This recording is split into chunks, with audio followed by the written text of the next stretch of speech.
Rama, animal channels అంటే బాగా ఇష్టమా? అదేనమ్మా, ఈ సింహాలు పులులు వేటాడతాయే ఆ టీవీ ఛానల్. ఎప్పుడైనా సార్, టైంపాస్. ఓ, ఇప్పుడు నువ్వు చేసిన పని కూడా నీకు టైంపాసేనా? ఆఫ్ ద రికార్డులో ఇన్ని పనులు చేసావు. ఒక మనిషిని ఇంత క్రూరంగా గాయపరచచ్చా? నువ్వు పోలీసువా, ప్రొఫెషనల్ రౌడీవా? అదేలాగమ్మా, ఏ నరాలు కట్ చేస్తే ఏవేవి పనిచేయవో క్లియర్గా తెలుసుకొని మరీ కట్ చేసావు. ఆల్రెడీ మన జనాలు పోలీసుల్ని ఏలియన్లా చూడడం మొదలెట్టారు. ఇప్పుడు దానికి తగ్గట్టే నువ్వు బ్రూటల్గా ఒక పని చేసుకొచ్చావు. ఇప్పుడు వాడు ఒంట్లో ప్రాణం మాత్రమే ఉంది. ఈ మాత్రం దానికి వాడిని చంపేసి ఉండొచ్చు. మేడం, ఇప్పుడు ఇవి ఏం చేద్దామంటారు? No second thought sir. ఇలాంటి వాళ్ళని సస్పెండ్ చేస్తేనే బుద్ధి వస్తుంది. పర్ఫెక్ట్. కానీ ఈవిడ మీద మీరు ఇచ్చిన మెమోలన్నింటినీ గవర్నమెంట్ కొట్టిపారేసిందే.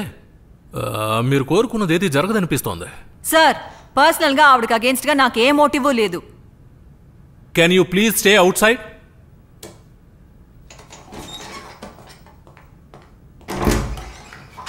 ఇప్పుడు ఏం చేద్దాం? ఈ హ్యూమన్ రైట్స్ గ్రూప్లన్నీ వచ్చి ధర్నా చేయడానికి ముందు మన చేతిలో ఉన్న ఒకే ట్రంప్ కార్డ్ ట్రాన్స్ఫర్. ఈ కాలంలోనూ కులపిచ్చి నెత్తికెక్కి ఉన్మాదానికి పాల్పడి కన్నబిడ్డల్ని దారుణంగా చంపేసే భయంకరమైన కిరాతకుల గుంపు ఒక చోటు ఉంది. అక్కడికి వెళ్ళు. నీకదే సరైన చోటు అనుకుంటా. ఆ గుంపు దగ్గరికి వెళ్ళి నీ వేట సాగించు.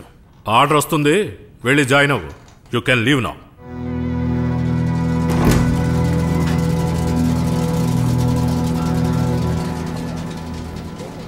ఏయ్, ఏమన్నావు?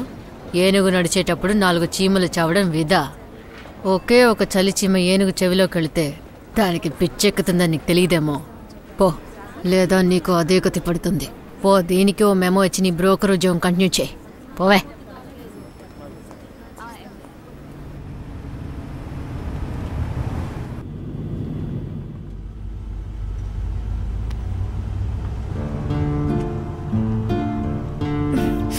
నా బంగారం, నిద్రపోయింది చాలు, లేరా? నీకోసం మీ నాన్న కాచుకున్నాడు. నా చిట్టి చూ.